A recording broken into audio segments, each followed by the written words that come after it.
Hi, my name is Jason Grissom, and I suffer from a condition called little syndrome. This condition often causes me to buy large tools to try and overcompensate. Unfortunately, accumulating these tools only further demonstrates how small my really is.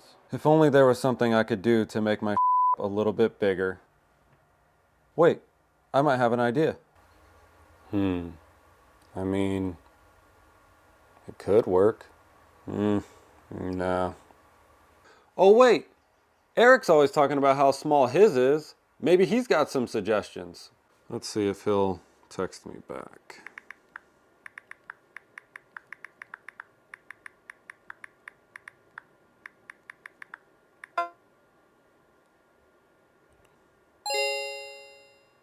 Yeah, okay.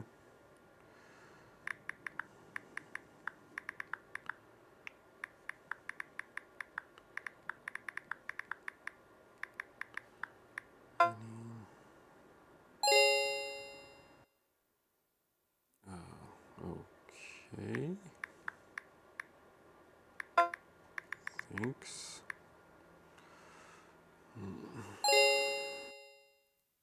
All right. Let's see what this is about.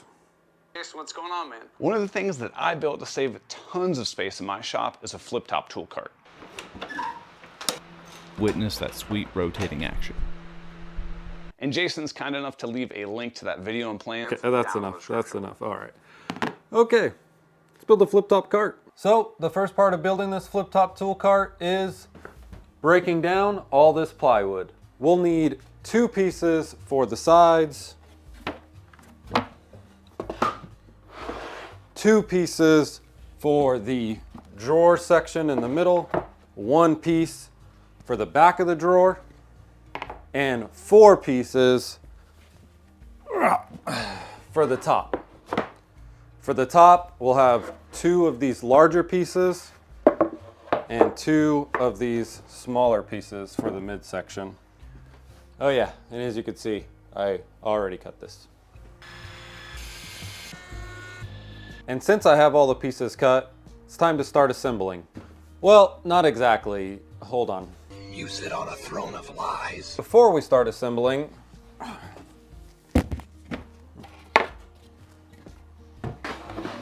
we need to focus on these 2 side pieces. I still have a little bit more work to do with them. They each need a 5/16 inch slot cut out in them on each side. These slots are for the eye bolts to pivot into when we're locking the actual flip top of the cart. Each side piece also needs a 3/4 inch hole cut out to allow for the 1/2 inch EMT conduit we'll be passing through. Whoa! They're done!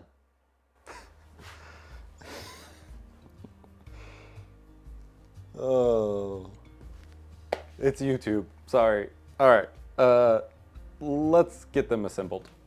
Okay, now that the sides are actually done, we can go ahead and start assembly. For reals this time. And we're gonna be going for a quick and dirty assembly. That's right. Pocket holes, baby. No, don't like that. To start the assembly, we'll be putting these 3 pieces together. This is the bottom of the cart, the middle shelf, I guess, and then the back of those pieces. Something like that. Let's do it. Boy, look at that gap. Wow. Wow. Impressive.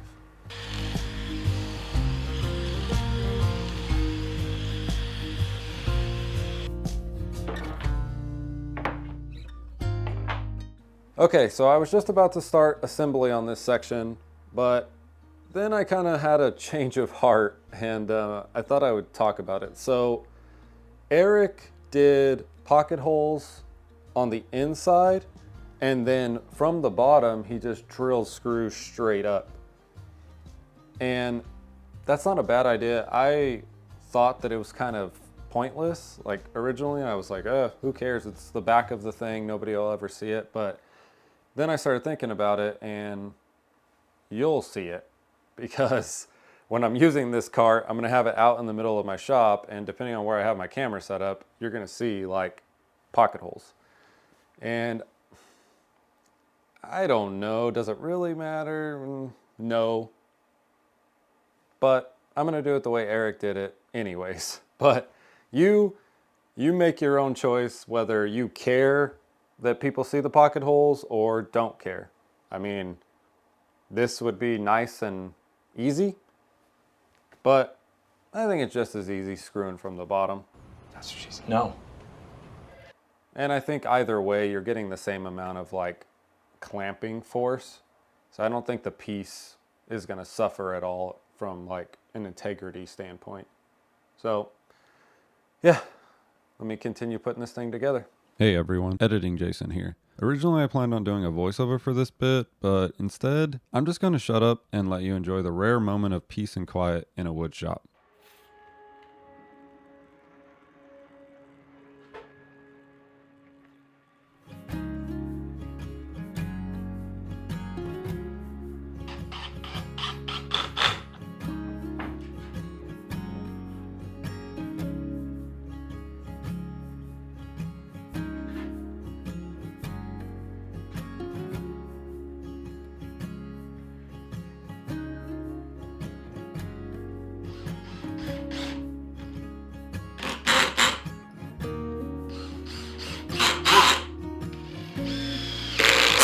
Wasn't that nice? Let me know down below if you want more of this. All right, so now that we've got this portion done, let's go ahead and put the sides on. Actually, before we do that, let's go ahead and give everything a good sanding while it's still easy to sand. For a relatively simple assembly, I messed up a bunch. All I can say is make sure you pay attention to the orientation of the drawer section. You don't want to get it together to find out your exposed pocket holes are on top instead of the bottom. All right, well, I'm not gonna lie to you. It wasn't perfect, but I think it should work. So now that we're done with the carcass, let's go ahead and move to what actually makes this a flip top cart. And that's the flip top. For the top, we're gonna take 4 pieces of plywood and basically make a sandwich or a hamburger. Heck, maybe even a weird little hot dog if you prefer. Whatever you decide to call it, we're gonna be taking these 2 larger pieces of plywood and sandwiching the 2 smaller pieces in between.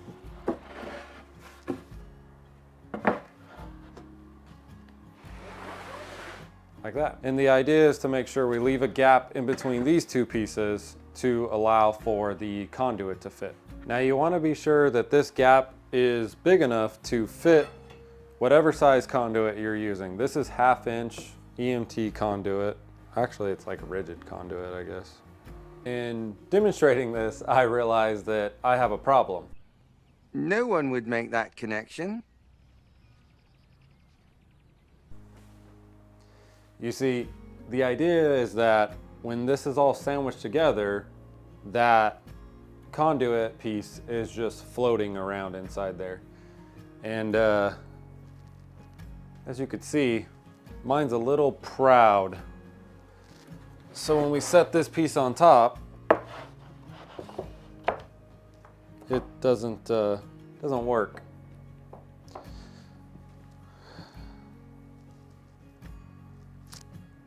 So I guess I'll fix that.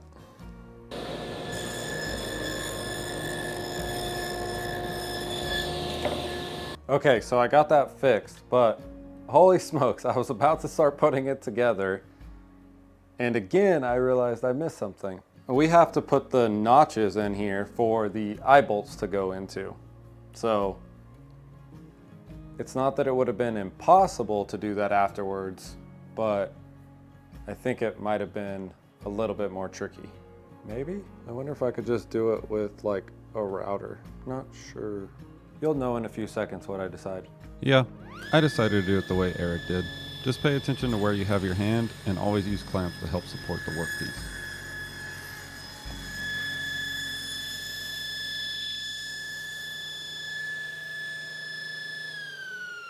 Once my slots were cut, I moved on to making this cursed hot dog. I put a bit of paste wax for lubrication and to prevent glue from sticking where I didn't want it to. Then it was just a matter of using almost every clamp I have to try and squeeze all my flaws away. All right, good morning. So the glue should be all set by now, so let's get these clamps off. Now, I've been practicing, so let's see if I got this. Whoa! Where'd that come from? Get out of here. Anyways, let me explain why I chose to use clamps and glue rather than the quick and dirty method of using brad nails or screws. One thing that I want to do that makes this a little bit different than Eric's build is on one side, I want to do dovetail tracks. More specifically, the micro jig match fit system. This will allow me to use one side of the top for workpiece holding, and also if I decide to change the tool I mount to it later down the road, I won't have a bunch of holes and screws everywhere. So let's get to making some dovetail tracks. But before I can do that, I actually have to clean up these edges. One moment, please. That's better.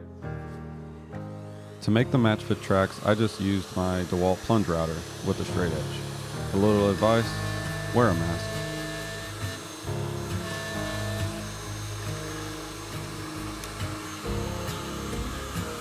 So the tracks have been cut. I also went ahead and did all the holes in each corner. That'll be for the hardware that holds the eye bolts in place. I did this using a 3/4 inch Forstner bit and a 1/4 inch brad point bit. One thing to keep in mind if you're doing this at home is to prevent any blowout. I did the Forstner bit on one side, flipped it over and did the Forstner bit again before I did the 1/4 inch bit all the way through. And while I was at it, I went ahead and gave everything a nice sanding before I attach it. So now that the top is pretty much done, we can go ahead and attach it to the cart. But before we do that, we should actually put some casters on the cart. It'll be easier without the super heavy top on. For casters, I just used the heavy duty leveling casters because, well, I had them laying around. In hindsight, these are probably way overkill, and I might just change them out for regular swivel locking casters later on. Who am I kidding? I'm never gonna change them. All right, so the casters are on, and what a lucky little boy I am, because it just so happens that the bed of my joiner lines up perfectly with where I need to put the top. So that should really help with having to try to maneuver it around. If you're doing this at home, you might want to consider getting something that you can stack to the level that you need it so that you're not sitting here trying to hold the top while you put the conduit through. But let's see if I can get this first try.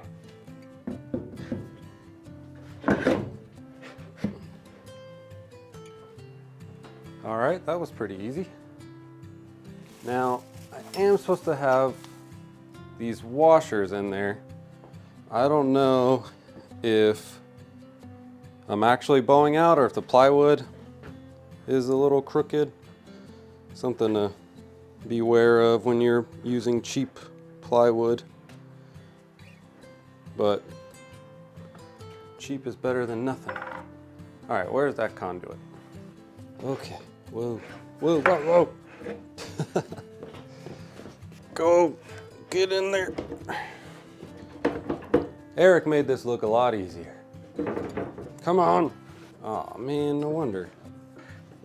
Yeah, I feel like this conduit is bigger than Eric's plan. Well, not as lucky as I thought, I guess. This is the problem though. This doesn't actually fit. I'm calling an audible. So we're gonna take those off. Try this again. Okay. Try again.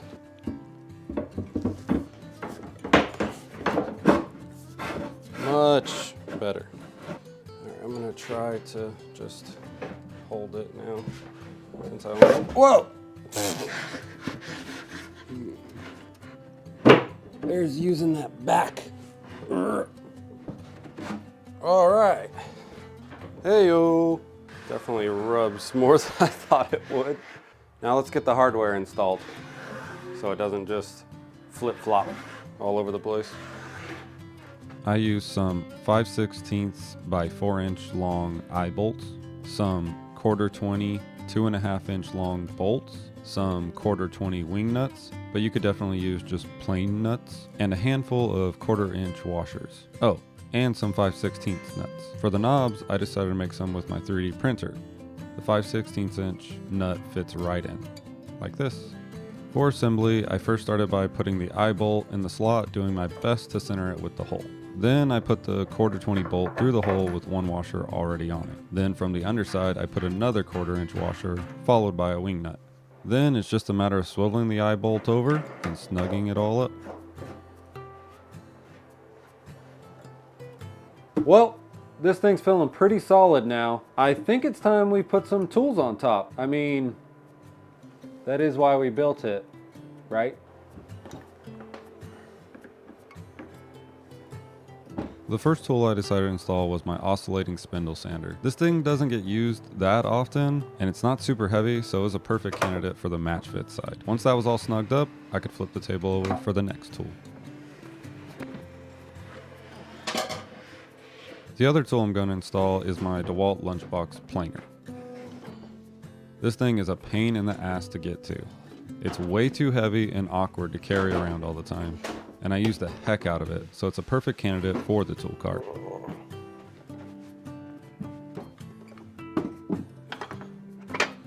A couple big boy screws later, and it's plenty secure. See? Well, I was playing around with it, and this is real life. This doesn't fit. This should be able to be removed, and it should be fine, but kind of annoying. Oh well. You win some, you lose some. Yep, just like I thought. If you remove the top half of the handle, which just pops right off, it can lay flat. So I have a half flip top cart now. I can only go that way. I can't go that way. I probably won't even put this in the video, to be honest.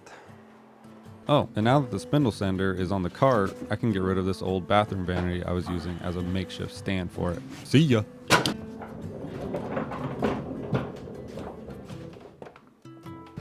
All right, there we go. And you might be sitting there thinking, wait a minute, you didn't put any finish on it. And you'd be right. Because honestly, I have woodworking ADHD and I'm ready to start on the next project. So if it makes you feel any better, just imagine me lathering Rubio all over it.